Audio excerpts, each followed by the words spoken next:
Hi everyone, welcome to Cow Corner Cricket Cast. It's me, Pratham, and today I'll be reviewing the series decider, the second ODI held at the Oval between England and Sri Lanka in this three-part one-day series. So, prior to this match, I predicted a one-sided affair. Sadly, that's what it turned out to be. Sri Lanka was hammered by England by 8 wickets at the end with nearly 8 overs to spare. Disappointing stuff really, but when you struggle to get even to 250 on a pitch where 70 runs above that would have probably been considered par, you're going to lose that match 9 times out of 10. Once again, the top order got out pretty cheaply for Sri Lanka. This time they didn't even have that opening burst from Pereira to bank on.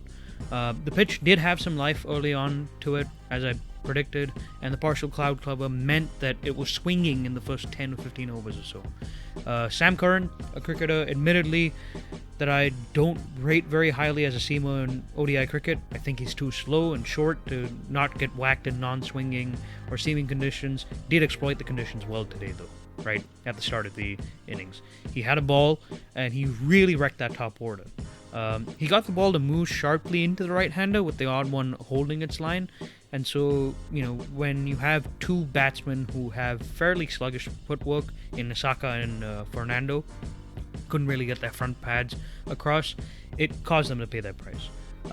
There were poor reviews as well. Fernando and Pereira tried to appeal the on-field decisions that gave them out, but they really ended up just burning what were fairly plumb LBW shouts to the naked eye, and Sri Lanka were 3 down in the nick of no time really.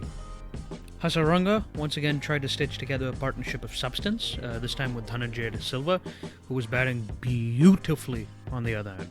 Really, he drove delightfully to the cover, took advantage of gaps in England's field. For instance, they had no fine third man, and occasionally a wide slip for a couple of overs. And so what he did was he opened the face of the bat between the keeper and the slip fielders.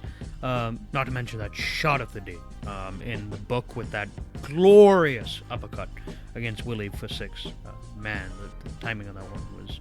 especially because he had to adjust the shot for the difficult angle from the left-hander Willie, moving it back into him. Exquisite. Just exquisite. He made a sweet run ball 91, and then when he and Hasaranga looked like they were on the crease, I did genuinely feel, okay, Sri Lanka might have a chance to get to maybe a 275, 300 first inning score here, which wouldn't have been enough, but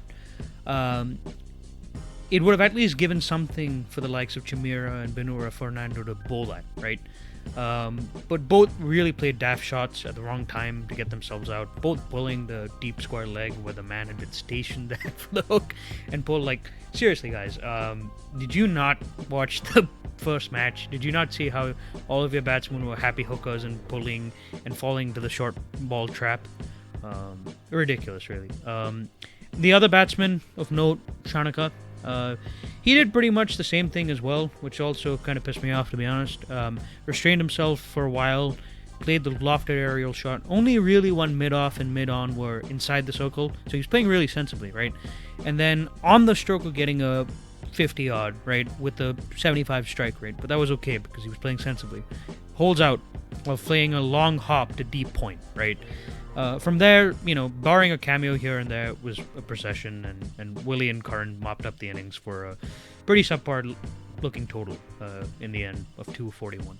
England's target on this genuinely flat deck, by the time they came out to bat in the second innings with all the minimal moisture that was on the wicket drying up by the time they came out, meant there was never really going to be a struggle for them. Roy went out and gave them an explosive start. I think he had scored 60 off 52, 100 plus strike rate.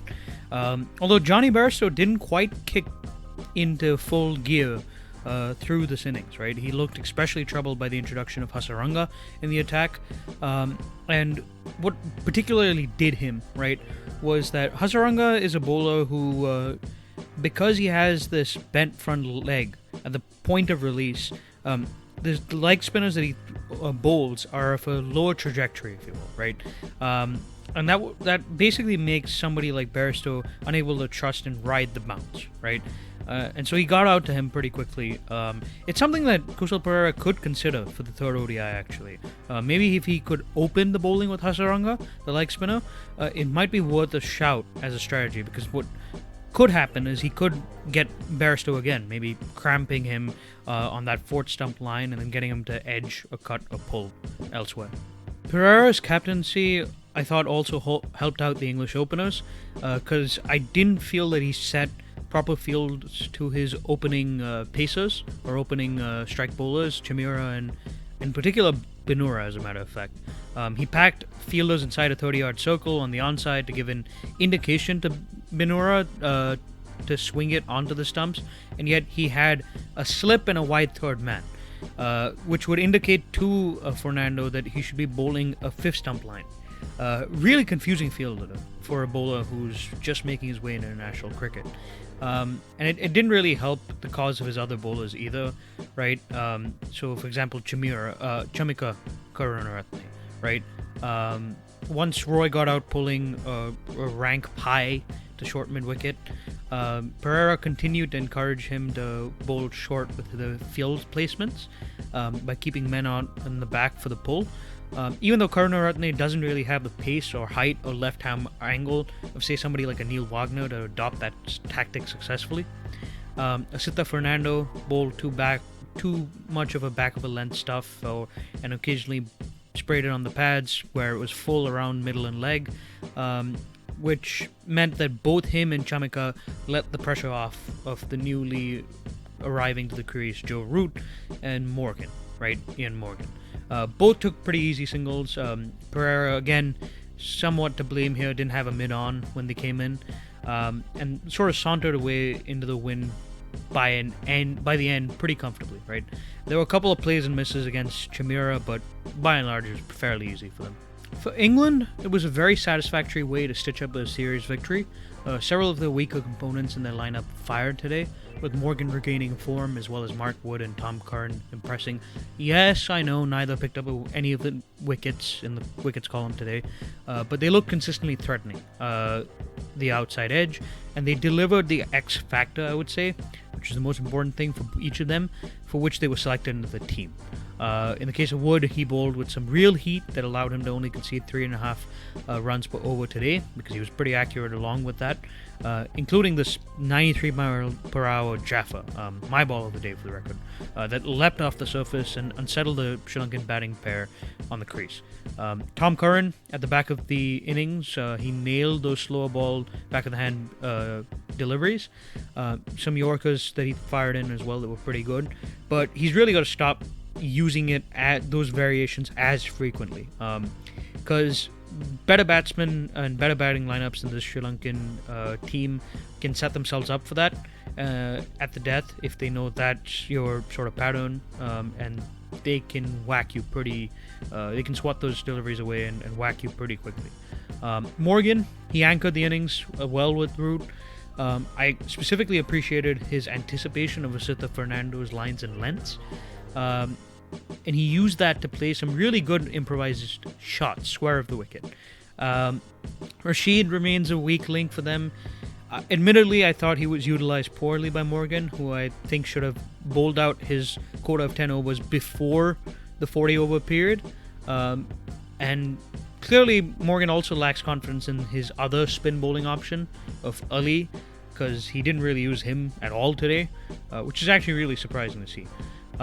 Barring those 2 points, though, England's performance was pretty clinical today, and they can take a decent amount going forward for their plans for creating a winning combination in that 2023 World Cup. For Sri Lanka, much harder to take any positives out of this.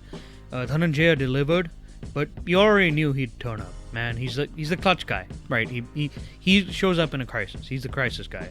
So it's not really a new positive development to take ahead with you as a learning experience from the series. Binura Fernando, once again, was the most economical of the lot. This lad, I think, can certainly play.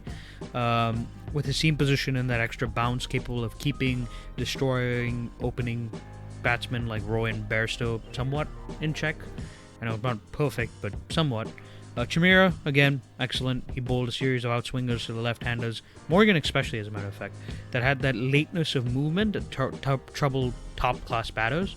I think him and Fernando Binura, that is, apart from being really young, are really suffering from this lack of a recognizable third seamer to support them in the attack, despite bowling pretty decently. Quite frankly, it's like a situation that a lot of Indian cricket fans experienced in the mid-90s. We had Prasad and Srinath, who were our opening strike bowlers, and they weren't able to bowl sides out for cheap overseas, despite troubling the top order of many of the Sena teams at the time, because their third and fourth seamers would lack penetration or they wouldn't be able to find the cut strip. I do think, despite Asitha bowling Fernando, that is, Asitha Fernando, bowling poorly, I do think that he could be the answer. He was consistently clocking around 140 k's per hour or kilometers per hour, and he did have a decent wrist position. He just needs to develop more skill sets as a bowler to move the ball in unfavorable conditions and maintain a foolish good length to get the batsman driving at him. Again, way too short, too often. Shanaka and Hasaranga playing sensibly was the other good takeaways from this match for Sri Lanka. I think they are becoming more and more reliable for them, but if we're being quite honest, that's not really going to matter in the long run. Sri Lanka will continue to lose matches unless they get a stable top order. Perhaps bringing back a senior pro like Dimut Karunaratne, who was in really good form in ODIs prior to this, and having him partner up with Pereira would help in that regard. All things said, congratulations to England again. They deserve to win the series comprehensively.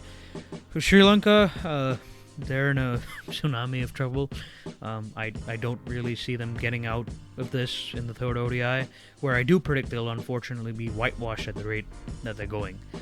Miracles do happen from time to time, though, so I will be turning on my TV and watching that dead rubber in the case something miraculous might happen. I will also be doing a preview and review of that match as well, so stay tuned for that, guys. And with that, I'll sign off. See you guys!